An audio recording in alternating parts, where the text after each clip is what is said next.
Mientras ustedes buscan el pasaje en esta mañana, quisiera comentarles que todos sabemos que en este mundo estamos viviendo tiempos difíciles, tiempos en los que la sociedad, el mundo se va secularizando cada vez más y cada vez nos vamos encontrando con leyes que destruyen las instituciones divinas como el matrimonio, la familia.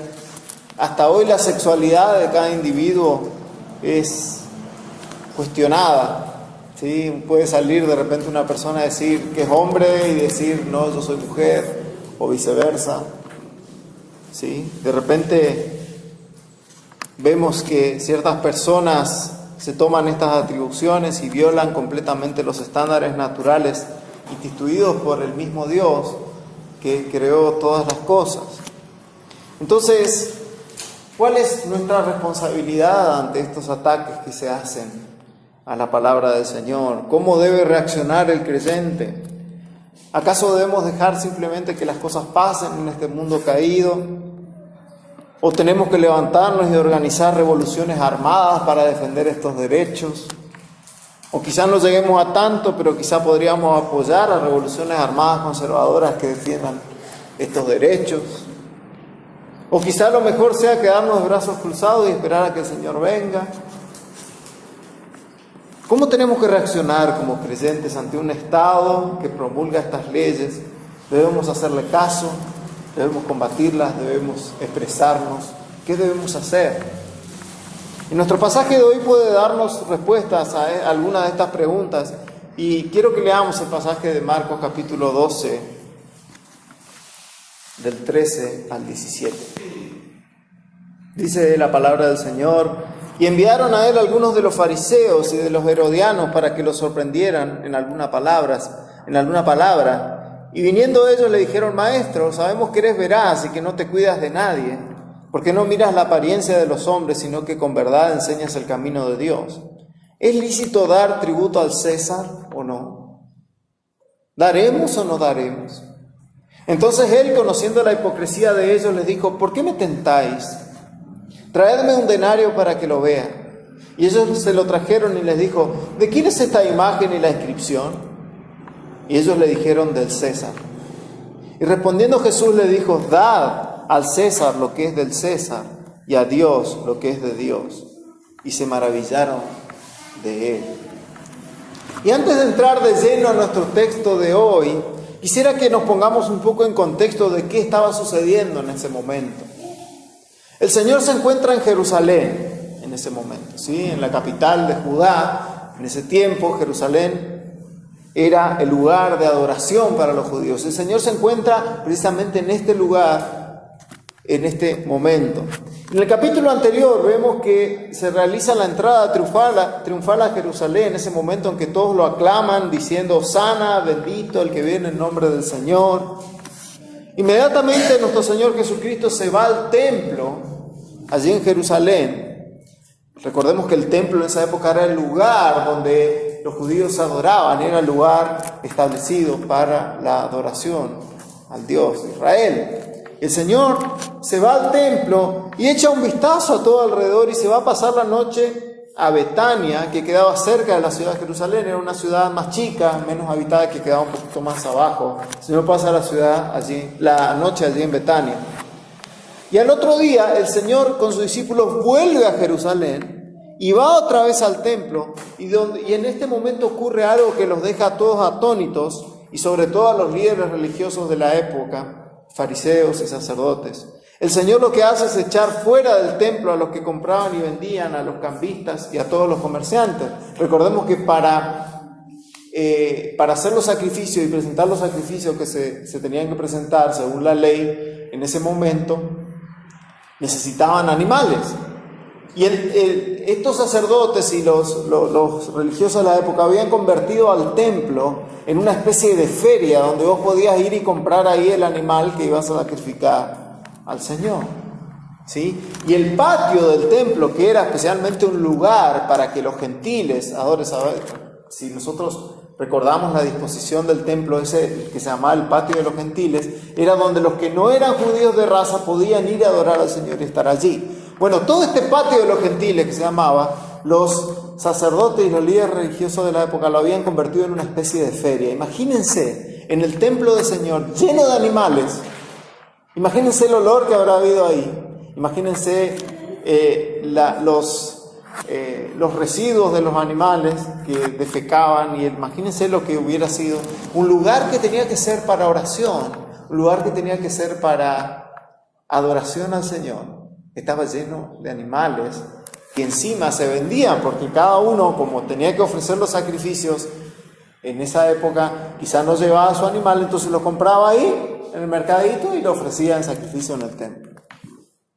Era una locura. Entonces el Señor echa fuera del templo a todos los que compraban y vendían, a los cambistas y a todos los comerciantes. ¿Sí? En ese relato que nos cuenta el Evangelio de Marcos, un capítulo anterior. Y el texto también nos dice que esto es lo que enfurece a los escribas y a los principales sacerdotes, que precisamente ellos tenían sus negocios montados allí. ¿Sí? Y es allí donde ellos toman la determinación de matar al Señor Jesucristo. En ese momento que el Señor echa fuera a todos del templo, es el momento en el que ellos dicen: tenemos que matarlo. Este hombre está trastornando absolutamente todo aquí, tenemos que matarlo. Pero ellos no podían matarlo de manera sencilla, porque ellos temían al pueblo. El Señor era tenido en alta estima por el pueblo. Y si ellos mataban a Jesús, ellos le iban a quedar mal. ¿Sí? Fíjense lo que dice el capítulo 11, versículo 18, búsquenlo ahí, nomás dando vuelta a su hoja. Capítulo 11, versículo 18 dice: y lo oyeron los escribas y los principales sacerdotes, y buscaban cómo lo matarían al Señor, porque le tenían miedo, por cuanto todo el pueblo estaba maravillado de su doctrina. Los escribas y sacerdotes temían al pueblo y por eso no mataban al Señor. Luego de este suceso en el templo, de que el Señor echa fuera a todos del patio de los gentiles, el Señor sale de la ciudad, sale de Jerusalén en la noche, y al otro día vuelven a la ciudad otra vez a Jerusalén con los discípulos, y vuelven otra vez al templo. Y los principales sacerdotes y los escribas vienen hacia él a confrontarlo, pidiéndole explicaciones de por qué el Señor hacía todo lo que hacía. Los escribas y sacerdotes vienen y la confrontan y dicen: ¿por qué? ¿Con qué autoridad tú vienes y haces todas estas cosas? ¿Quién eres tú para hacer todo esto que estás haciendo? Los religiosos se vuelven frustrados porque el Señor los deja boquiabiertos con su respuesta. El Señor les dice, si ustedes recuerdan el pasaje, ellos le preguntan con qué autoridad Él hace estas cosas. El Señor los confronta con otra pregunta. Les pregunta: ¿el bautismo de Juan, les dice el Señor, era de los hombres o era de Dios? El bautismo de Juan el Bautista. Si ustedes me responden estas preguntas, yo les voy a decir con qué autoridad, les dice el Señor, les voy a decir con qué autoridad. Entonces los fariseos y los escribas de la época decían: si nosotros le decimos que era de Dios, entonces nos va a cuestionar por qué no nos bautizamos. Si nosotros le decíamos que era de los hombres, entonces se iban a salir del favor del pueblo. Entonces el Señor le dijo: ustedes no me responden esto, entonces yo tampoco les responderé con qué autoridad hago estas cosas. Y se fueron, dice la palabra. ¿Sí? Ellos se vuelven frustrados y boquiabiertos con su respuesta. O sea, cada vez que ellos confrontaban al Señor, en palabra del Señor los dejaban mal parados delante del pueblo, siempre. ¿Sí? Luego de esto nos encontramos con la parábola de los labradores malvados, en la que el Señor le cuenta que un hombre plantó una viña y dejó unos labradores que la labraran. Luego manda a un siervo para recibir los frutos y los labradores lo golpean, lo hieren y lo mandan herido. Envía a otro y le hacen lo mismo, y envía a su propio hijo y lo matan. Los fariseos y los escribas entienden que el Señor estaba hablando de ellos cuando se refería a estos labradores malvados en esta parábola, y siguen aún con más odio y con más bronca tratando de buscar la forma de matarlo. Pero otra vez el texto nos dice que ellos tenían temor del pueblo por matar al Señor Jesucristo. Entonces vemos que la estrategia que los escribas y los sacerdotes venían usando, yendo a la confrontación con el Señor, no estaba dando resultado, para nada. Cada vez que ellos querían confrontarlo, ellos quedaban mal parados. ¿Sí? Pero ¿quiénes eran? Y no solo esto, sino que el Señor los dejaba en ridículo delante del pueblo. ¿Sí? Si nosotros leemos anteriormente nos vamos a dar cuenta de esto. Entonces ellos lo que deciden hacer es cambiar la estrategia. Y aquí vamos a entrar en el texto de esta mañana. Ellos cambian la estrategia. Y dice que envían a algunos de los fariseos y los herodianos para que los sorprendieran en alguna palabra.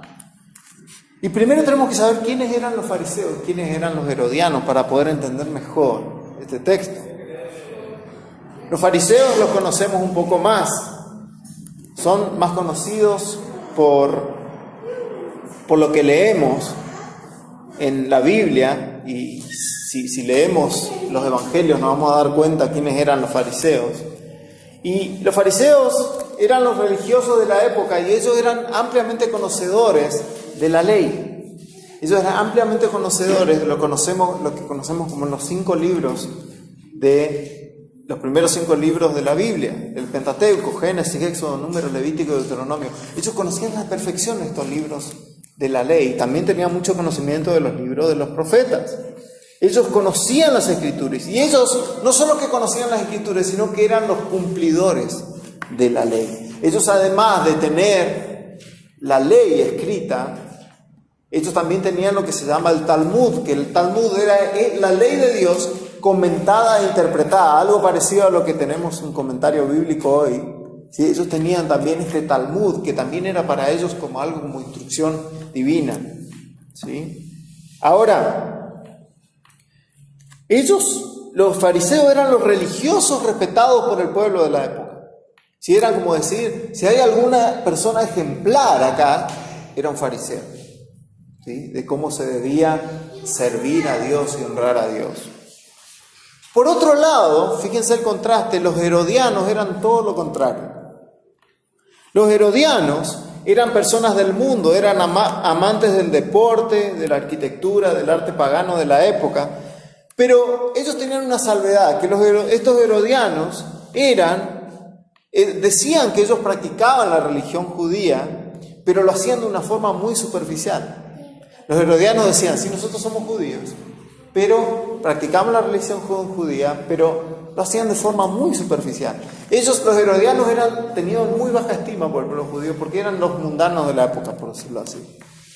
Pero fíjense, tenemos a 2 grupos totalmente antagónicos, ¿sí? Los fariseos y los herodianos, totalmente distintos, pero se unen con un objetivo en común: sorprender o atrapar al Señor Jesús en alguna palabra. Grupos y facciones totalmente distintas, unos cumplidores estrictos de la ley y otros totalmente mundanos, y se unen para sorprender al Señor en una palabra. Es decir, lo que ellos querían hacer es hacerlo hablar para que diga algo con lo que después ellos podían acusarlo. Eso es lo que ellos querían. Y fíjense las palabras con las que este grupo se acerca al Señor. Versículo 14. Maestro, sabemos que eres veraz y que no te cuidas de nadie, porque no miras la apariencia de los hombres, sino que con verdad enseñas el camino de Dios. En primer lugar, ellos le dicen maestro. Este es un título que no se le daba a cualquiera en la época. Decirle maestro a alguien era tenerlo en alta estima y remarcar, y ellos también remarcan el hecho de que Jesús no tenía reparo de decir la verdad, aunque a algunos no les guste. Por eso le dicen, no te cuidas de nadie. Ellos sabían que Jesús decía la verdad y no la decía para agradar a nadie. Él, cuando tenía que decir la verdad, la decía sin problemas, sin tapujos. Ellos también remarcan el hecho de que el Señor decía la verdad, le guste a quien le guste. Y de hecho ellos sabían eso, porque muchas veces el Señor se dirigía a ellos y no tenía temor de confrontarlos. Pero Jesús sabía lo suficiente para no dar lugar a estos halagos por parte de sus enemigos. Y a veces nos pasa que las personas nos halagan a nosotros también, queriendo causarnos algún daño, ¿no? Es como acercarse de una manera amistosa. Algunas veces nuestros amigos nos halagan debido a que estos quieren ser amables. Y muchas veces también nosotros vamos con halagos a los demás, sobre todo cuando necesitamos un favorcito. ¿Sí? Nos pasa. De cualquier manera, es un error poner mucho peso en lo que otros dicen acerca de nosotros, ya sea bueno o ya sea malo. Charles Spurgeon dijo alguna vez a sus aprendices para pastores, él le decía lo siguiente: es siempre mejor el no saber ni el desear saber sobre lo que se dice acerca de ti, ya sea de parte de amigos o enemigos. Aquellos que nos alaban están probablemente tan equivocados como aquellos que abusan de nosotros, ¿sí?, acerca del que dirán. Pero la verdad que es bastante detestable la actitud de los fariseos y los herodianos, cómo se acercan al Señor y con esta hipocresía terrible. Y siempre leemos estos textos y vemos qué malvados que eran estos hombres y qué malas personas que eran. Lo peor de todo es que los fariseos, quienes eran los religiosos de la época, y estaban tan ciegos de esta manera, ¿sí? Qué hostiles que eran hacia el Señor Jesucristo, cómo lo atacaban. ¿Cómo puede ser que sean así con el Señor? Ellos merecían que descienda fuego del cielo de una manera. Solemos pensar y decimos, y esto es así. Realmente estos hombres eran perversos y malvados. Pero, ¿cuántas veces nos ponemos a pensar que estos hombres estaban tan ciegos como nosotros, disculpen, lo estuvimos en algún momento? Y no estoy victimizando a los fariseos y a los herodianos por estar tan ciegos, y no quiero que me malentiendan por esto. Ellos no eran víctimas, sino que eran enemigos de Dios, así como nosotros también lo fuimos en algún tiempo, antes de haber sido traídos a Cristo por la gracia divina. Pero hermanos, muchas veces pensamos en los hombres como víctimas del pecado, y sabemos que la Escritura no da lugar a esta interpretación. El hombre no es víctima del pecado. Todos los hombres somos culpables y responsables delante de Dios por nuestra rebelión contra Él. No somos víctimas. Ni siquiera somos indiferentes hacia Dios. Hay muchos que dicen, por ahí cuando uno les pregunta, dice, bueno, yo creo en Dios, pero bueno, soy agnóstico. Eso quiere decir que soy indiferente. Sí, Dios está, pero yo soy indiferente a Él. Él hace lo que quiere, yo hago mi vida. No hablo mal en contra, ni tampoco hablo bien. Soy indiferente. No existe esa actitud delante de Dios. El Señor dijo, el que no está conmigo está contra mí. ¿Sí? El que no está con Cristo es enemigo de Cristo. Directamente. ¿Sí? No hay término medio como algo como indiferente. El hombre no es indiferente a Dios. Es imposible ser indiferente a Dios. Es como que hay alguien poderoso gobernando sobre el universo y yo le fuera totalmente indiferente. Yo no puedo ser indiferente ante el Rey de Reyes y Señor de Señores y Rey del universo. No se puede ser indiferente. Lo que la Biblia nos enseña es que somos 100% hostiles ante Dios. Romanos 5, 10. Porque si siendo enemigos fuimos reconciliados. Efesios 2:2 nos dice que seguíamos la corriente de este mundo conforme a Satanás, quien es enemigo de Dios. Y un enemigo no se queda indiferente ante otro enemigo, ¿verdad? El enemigo busca destruir a su otro enemigo. ¿Y qué les diré de Romanos capítulo 1, Romanos capítulo 3, Génesis capítulo 6, etcétera? El hombre es hostil hacia Dios, es enemigo de Dios, lucha contra Dios, no es una víctima ni es indiferente. Y es aquí donde la gracia y el amor de Cristo se hace más grande, porque con respecto a los creyentes nos dice la Biblia que cuando éramos enemigos, cuando éramos hostiles, cuando éramos aborrecedores suyos, cuando lo odiábamos con todo nuestro corazón, y hacíamos todo lo posible por sacarlo de nuestra existencia. Con todo esto el Señor nos amó y puso la vida de su propio Hijo para que Él mismo, siendo completamente inocente, vaya a una cruz y limpie nuestros pecados. Y vemos qué majestuoso es el amor del Señor y qué glorioso es el amor con el que el Señor nos ha amado. Y el Señor ha manifestado su gracia a sus amados escogidos, aunque nosotros lo aborrecíamos. Y es por esto, y aquí es donde cobra sentido el mandamiento de nuestro Señor Jesucristo que nos dice, amad a vuestros enemigos. Porque Él nos amó a nosotros siendo enemigos. Y esto nos puede ayudar a pensar que cuando leamos algo acerca de los fariseos, Está bien, los vemos como personas malvadas y ciegas, pero podemos pensar y decir, yo también era así. En un momento de mi vida el Señor me amó y me salvó y me rescató por gracia. Y volviendo al texto, fíjense que los fariseos y los herodianos, este grupo que vimos que era totalmente antagónico, les lanzan una pregunta a Jesús en el versículo 14. Y la pregunta ¿es lícito dar tributo al César o no? ¿Daremos o no daremos? Y esta sí que era una pregunta complicada de responder. Y les voy a explicar por qué. El pueblo de Israel estaba sometido por el Imperio Romano en esa época. Y al no ser una nación independiente, ellos tenían que pagar impuestos al Estado representado por el César en esa época, por Roma. ¿Sí? El Imperio Romano dominaba toda la región. Y esto era algo terriblemente odioso para los judíos. Odiaban tener que pagar impuestos a otra nación y estar sometidos a otra nación. Ellos amaban la libertad, pero ellos estaban sometidos a Roma precisamente por los juicios divinos a partir de Dios, de parte de Dios, por la rebeldía del pueblo de Israel. Ellos estaban sometidos a Roma. Pero al margen de esto, esta era una pregunta difícil, ya que si Jesús decía que había que pagar el impuesto, esto sería muy mal visto por la multitud. Sí, fíjense lo que buscaban los fariseos y los herodianos, dejar mal a Jesús adelante de toda la multitud. Entonces Jesús decía, sí, hay que pagar el impuesto, iba a quedar mal delante de la multitud, ya que este impuesto era una forma de sometimiento del pueblo a Roma, era como este impuesto, por eso los publicanos, eran tan odiados por el pueblo, porque eran los recaudadores de impuestos.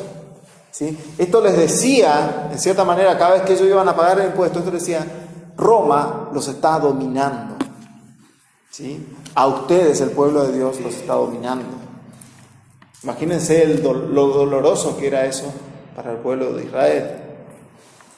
Entonces, si Jesús decía que había que pagar ese impuesto, él iba a quedar muy mal delante de la multitud, ya que iba a parecer que él iba a estar de acuerdo con este sometimiento del pueblo de Israel a Roma.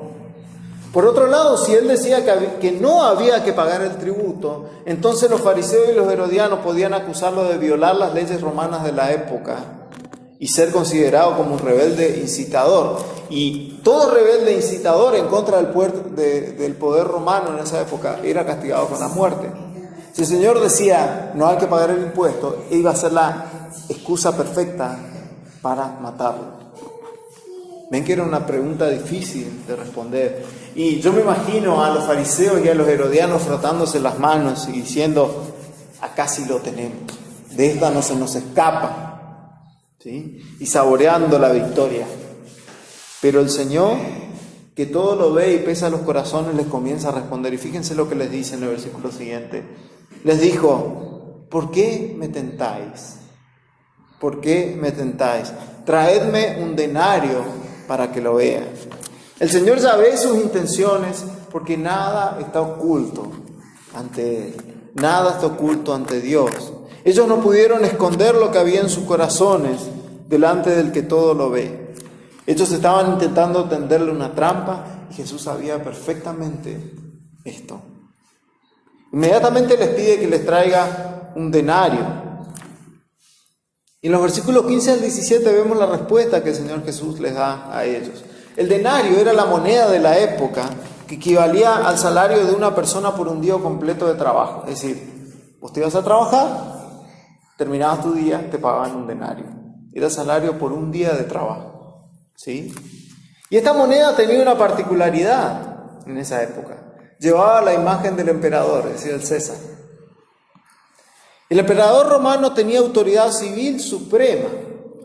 El emperador romano era la máxima autoridad en la región, en el Imperio Romano. La palabra de él era palabra santa, se hacía todo lo que él decía en el imperio. Pero no solo esto.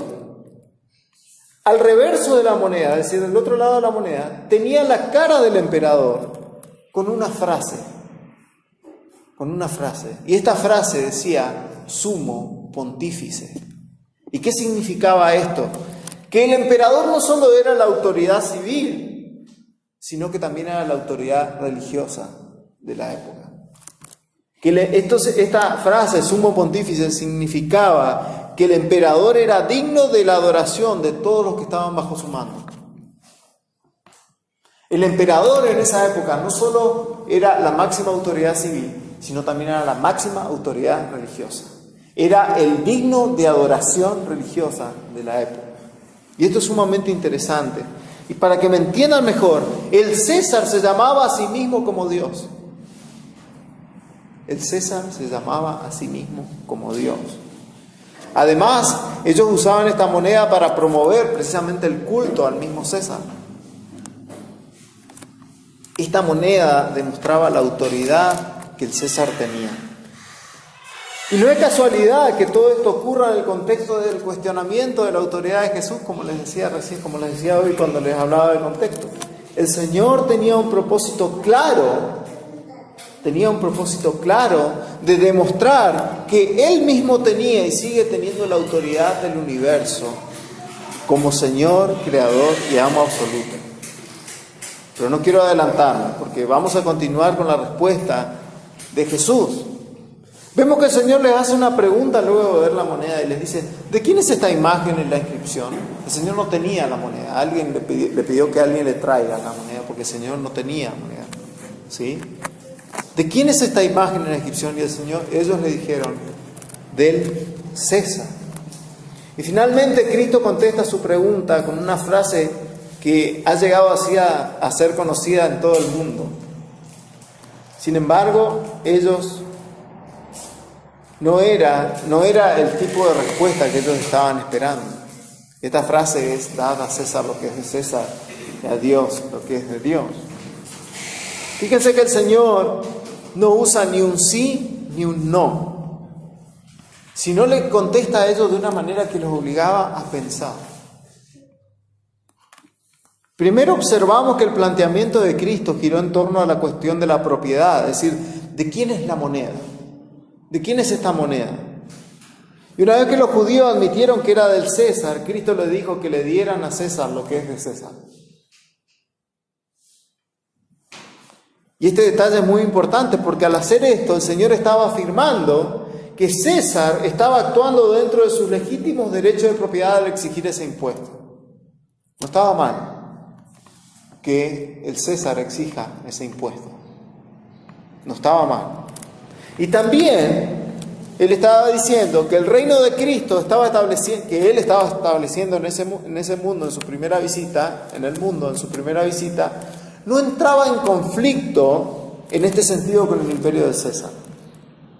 El reino de Cristo no estaba en conflicto con el reino de César en este sentido, de que el César, es decir, el Estado romano, exigía este impuesto, este tributo a los judíos.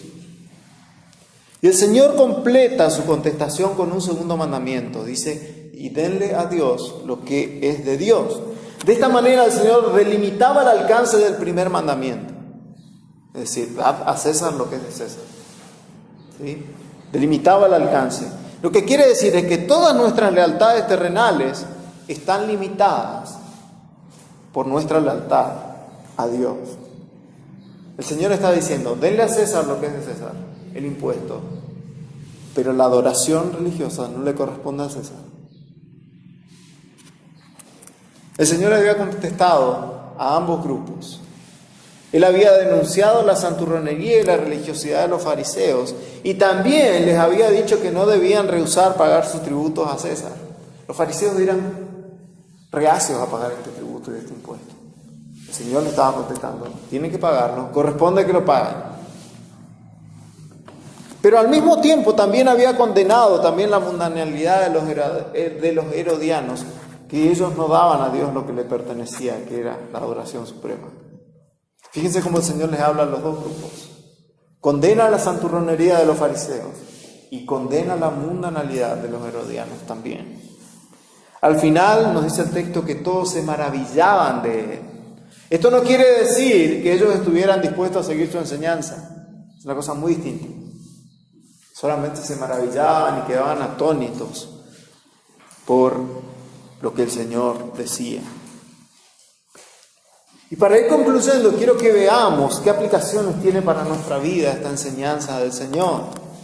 En primer lugar, vamos a ver nuestra responsabilidad ante el César y luego vamos a ver nuestra responsabilidad ante Dios. Nuestra responsabilidad ante el César. Cristo no estaba llamando a sus seguidores a dar pasos políticos para derrocar al gobierno de Tiberio César, por más cruel y corrupto que esté fuera. El Señor no estaba llamando a esto. El Señor nos les dijo: ustedes como pueblo de Dios deben levantarse y pelear contra el Imperio Romano. No les dijo esto. Esta era una comprensión totalmente equivocada de los métodos y estrategias del Señor, a suponer que la fe en Él habría de llevar a sus seguidores a intentar restaurar la antigua idea de Israel como un estado teocrático, como fue en el principio, por medio de programas de desobediencia civil o de guerra abierta contra los imperialistas romanos en ese momento. Ellos esperaban que el Mesías, que el que los iba a librar, venga y organice una revolución armada contra el opresor romano. El Señor sabemos que no vino a eso. Ahora el Señor los llama a que den su tributo a César. Y nosotros como creyentes no estamos llamados a actuar como revolucionarios en contra de las fuerzas políticas de nuestra época, sino a todo lo contrario, a ser agentes de paz. Ese es el llamado que tenemos como creyentes. Y tampoco, hermanos, les estoy diciendo que no tengamos la libertad para simpatizar con ideas políticas o económicas de nuestra época. Esto es una cosa distinta. Uno puede simpatizar con ciertas ideas. Cada uno de ustedes y yo tenemos la libertad de pensar distinto en este sentido, pero con una salvedad. Con una salvedad. Y estoy hablando de los creyentes. Y esto les va a servir a ustedes para darse cuenta qué antibíblicos que son algunos creyentes en este sentido. Porque la salvedad y lo que limita nuestro pensamiento político, económico, lo que fuere con respecto a este mundo, es que nuestros pensamientos deben estar sujetos a la Escritura. Si nosotros decimos ser creyentes comprometidos con la palabra del Señor y con el Señor, no podemos tener una idea política o económica que vaya en contra de lo que las Escrituras dicen. Eso sería traicionar nuestra lealtad ante el Señor primero. No podemos. No podemos. Siempre debemos ver si nuestras ideologías políticas o económicas o lo que fuere, que cada uno tiene la libertad de tener, están alineadas con las ideas políticas, económicas divinas escritas en la palabra del Señor. Y la palabra del Señor tiene mucho que decir al respecto. Toda cosa que no coincida o vaya en contra de las Escrituras debe ser desechada. Debemos desechar lo que Dios desecha y proclamar lo que Dios aprueba. Y en este último tiempo, hermanos, que la crisis, ciertas crisis han golpeado a nuestro país, sobre todo con el cambio de presidente y todo lo demás, yo he visto a creyentes defender un gobierno corrupto. Yo he visto a creyentes que se dicen cristianos y defender la corrupción. Eso es algo que uno no puede creer, porque está negando principios bíblicos claramente. Por un fanatismo hacia ciertas personas o por un fanatismo. Hay cosas que no pueden ser defendidas. Hay cosas que un creyente no puede defender. Por eso debemos tener cuidado, hermanos. Debemos tener mucho cuidado con nuestras ideologías políticas, económicas. Debemos tener cuidado porque eso debe estar limitado por la palabra. La palabra del Señor tiene que ser nuestra principal fuente de sabiduría en ese sentido. Y la palabra tiene muchísima sabiduría. Hace un tiempo estaba leyendo un documento redactado por un grupo de hermanos presbiterianos de Costa Rica acerca de las ideologías políticas y económicas bíblicas. Y es muy interesante cómo los principios que ellos extraen de las Escrituras y los principios que ya se me decían, pero me llamó muchísimo la atención porque ellos hicieron una especie de recopilación de todas estas cosas que son lícitas y que están en la palabra. La palabra tiene mucho que decir al respecto. Siempre la palabra del Señor debe ser nuestra fuente. Y respecto a nuestra responsabilidad con el Estado, tenemos muchísimos pasajes en el Nuevo Testamento que coinciden con esta enseñanza que el Señor da, de dar a César lo que es de César. Y uno de los pasajes es, les pido que me acompañen en Romanos capítulo 13, del 1 al 7.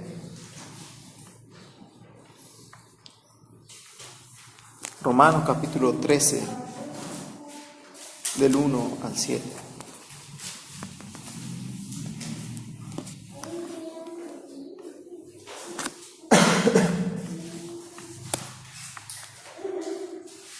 Dice este pasaje: sométase toda persona a las autoridades superiores, porque no hay autoridad sino de parte de Dios, y las que hay por Dios han sido establecidas.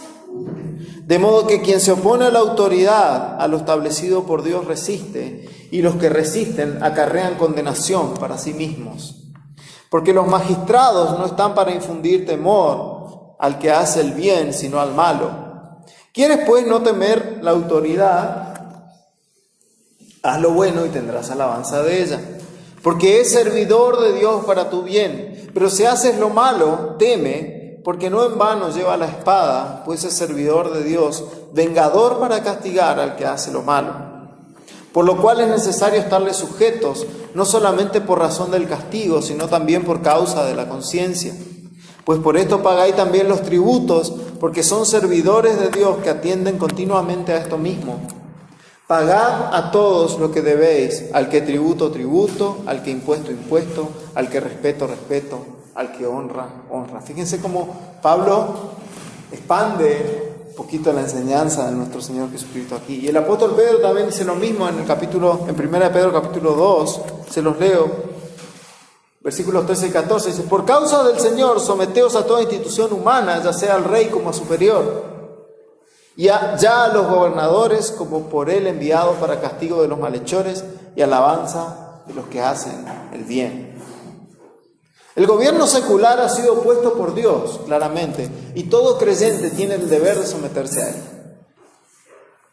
Esto no quiere decir de que el gobierno que ha sido puesto por Dios agrade a Dios con las cosas que hace.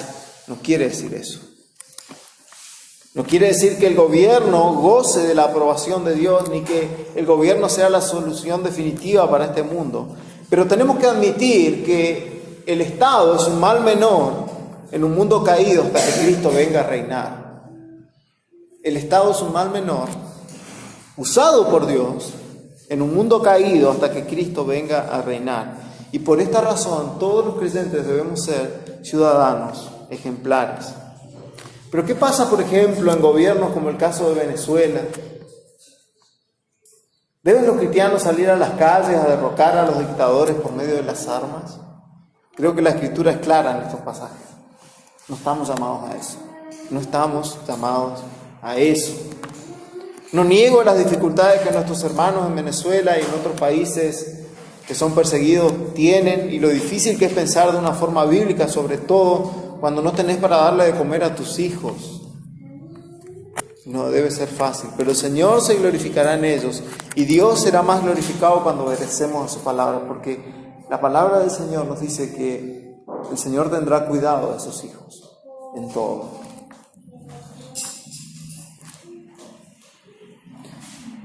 Esa es nuestra responsabilidad ante el César. Pero ¿cuál es nuestra responsabilidad ante Dios? Cuando Cristo dice que le demos a Dios lo que es de Dios, Él está poniendo un límite al primer mandamiento de dar al César lo que es de César. Debemos dar al César el tributo que le corresponde por los servicios que nos brinda, pero no debemos darle al César lo que le corresponde a Dios. Todas nuestras lealtades en esta tierra están bajo nuestra lealtad al Señor primeramente. Debemos lealtad primero a Dios.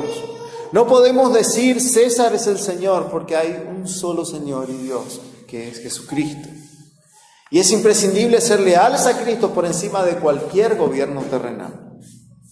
Aunque el Señor advirtió de que esta lealtad les iba a costar la vida a muchas personas. Lucas 21:12. Pero antes de todas estas cosas, Os echarán mano y os perseguirán y os entregarán a las sinagogas y a las cárceles y seréis llevados ante reyes y gobernadores por causa de mi nombre.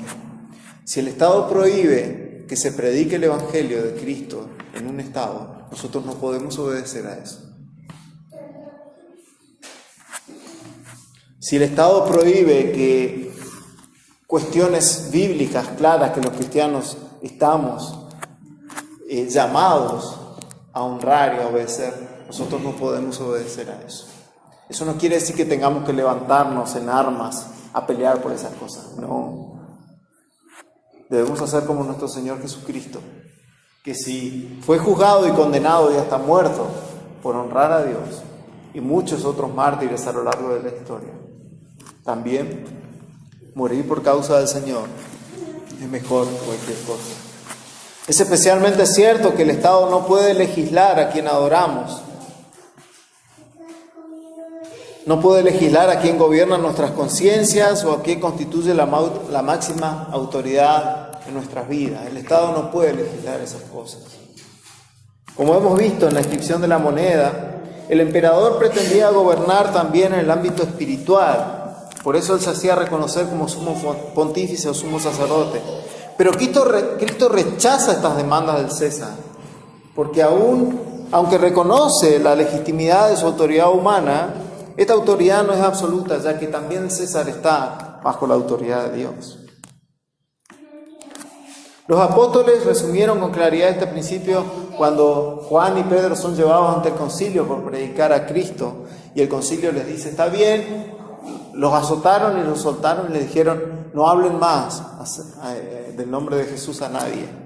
Y los apóstoles responden: es necesario obedecer a Dios antes que a los hombres. No podemos hacer caso de esto. El creyente no puede ir en obediencia a leyes humanas en detrimento de la palabra de Dios. Y ese es nuestro límite para con el César. Ese es nuestro límite para con el Estado. Ese es nuestro límite para con las instituciones humanas. No podemos ir más allá de lo que la palabra del Señor nos pide. No podemos obedecer a los hombres primero que a Dios. Para terminar, como creyentes estamos en una batalla constante en este mundo. Las cosas se van a poner cada vez peor. El príncipe de este mundo, Satanás, irá distorsionando cada vez más la realidad. Y antes de la venida de nuestro Señor y a través de leyes, el Estado y la sociedad se irán cada vez modernizando, entre comillas, en detrimento de la palabra de Dios y dejando de lado los principios del Señor. Ellos van a implementar medidas antibíblicas que van a socavar los principios divinos.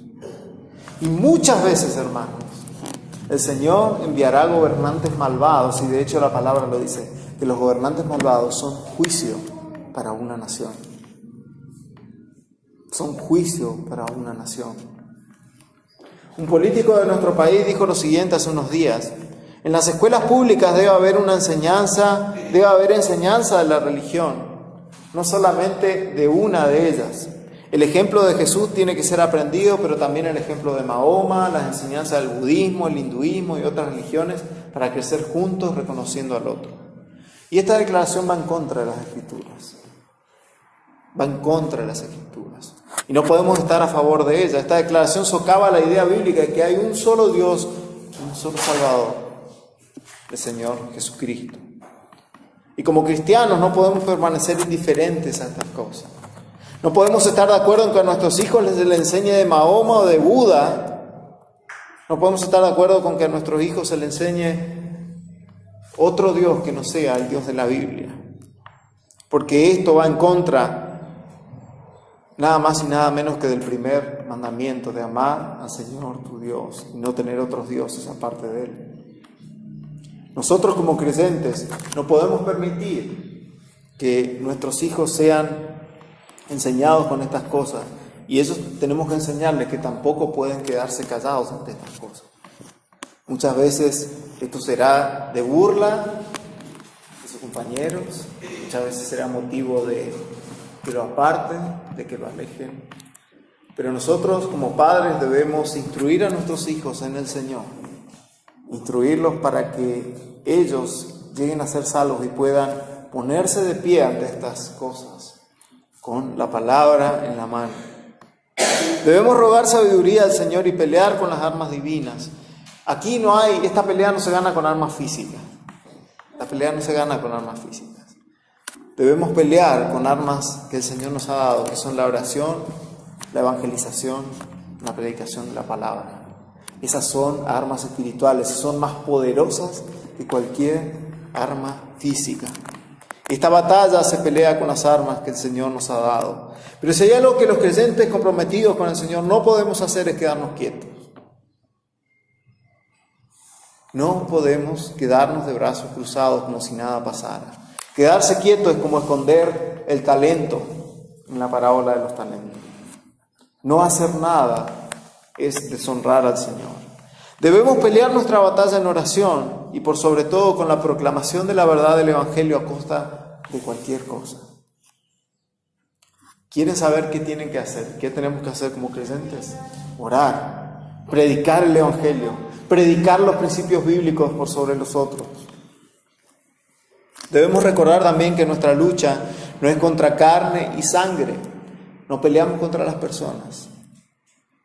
Esta es una batalla espiritual en la que debemos proclamar el mensaje del Evangelio y esa es la mejor arma que podemos tener. Dios hará la obra de conversión en los suyos. Nosotros como Iglesia de Cristo, como iglesia local, tenemos un rol activo como embajada del reino de Cristo en este mundo. Nuestro rol no es pasivo, que vemos y que parece que estamos adentro de la puerta de la iglesia y vemos como el mundo se pierde y como el mundo hace todas estas cosas en detrimento de la palabra de Dios y nos quedamos aquí adentro de brazos cruzados dejando que el mundo esté peor cada día. No podemos quedarnos de brazos cruzados. El ejército del Señor, su iglesia, pelea una batalla espiritual que solo puede ser ganada con armas espirituales. Una batalla espiritual que solo puede ser ganada con armas espirituales. Y la iglesia local es como un cuartel en el que nos fortalecemos en nuestro Dios con la ayuda de nuestros hermanos para seguir luchando en la batalla espiritual. Cuando salimos de aquí, hermanos, nos vamos a encontrar con el mundo. Nos vamos a encontrar con nuestros hijos en la escuela, donde les bombardean con todas estas cosas. Nos vamos a encontrar con nuestros compañeros de trabajo. Nos vamos a encontrar con personas que cruzamos en la calle. Nos vamos a encontrar con las noticias día a día, en las que vemos que el mundo se pierde cada vez más. Y nos vamos a quedar de brazos cruzados. No, nosotros como creyentes somos sal y luz en donde estamos. Y la sal, cuando pierde su sabor, dice el Señor, se vuelve insípida y es echada fuera. Ojalá no seamos de esos creyentes que han perdido el sabor de la sal. Oremos, proclamemos el Evangelio. Probablemente las cosas empeoren y estoy seguro de que van a empeorar. Estoy seguro de que van a empeorar. Pero ¿qué importa eso si el Señor nos halla dándole lo que le corresponde? ¿Qué importa que las cosas empeoren si el Señor nos encuentra dándole a Dios lo que es de Dios? ¿Acaso hay algo más importante que eso? Esto es una cuestión de prioridad y de principios.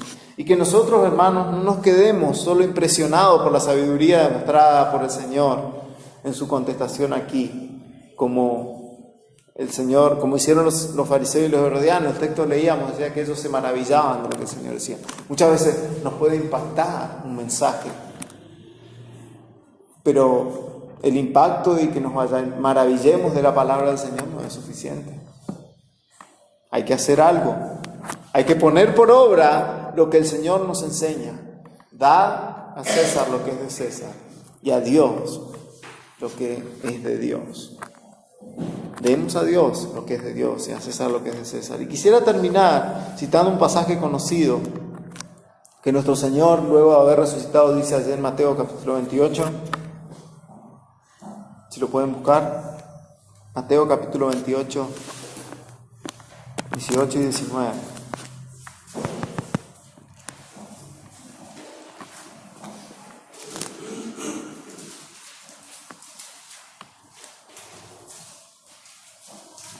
(18, 19 y 20).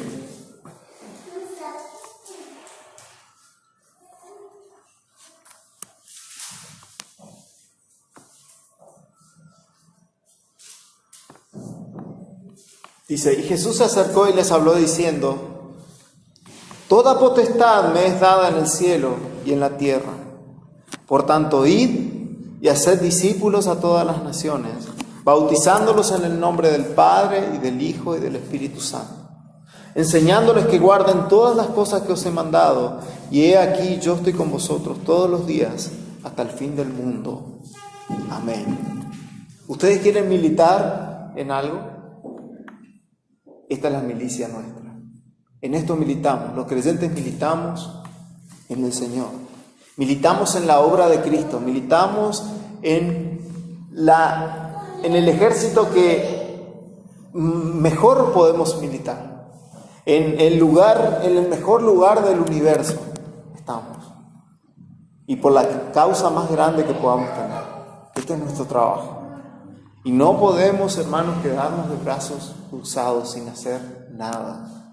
El Señor nos pedirá cuentas un día de qué hicimos a nuestro alrededor, de cómo sazonamos nuestro alrededor con el Evangelio, de cómo sazonamos nuestro alrededor con principios basados en las Escrituras, de cómo luchamos con las armas espirituales que el Señor nos dio. El Señor nos pedirá cuentas. Y Dios quiera, hermanos, que el Señor nos halle dándole a Él lo que le corresponde. Vamos a orar.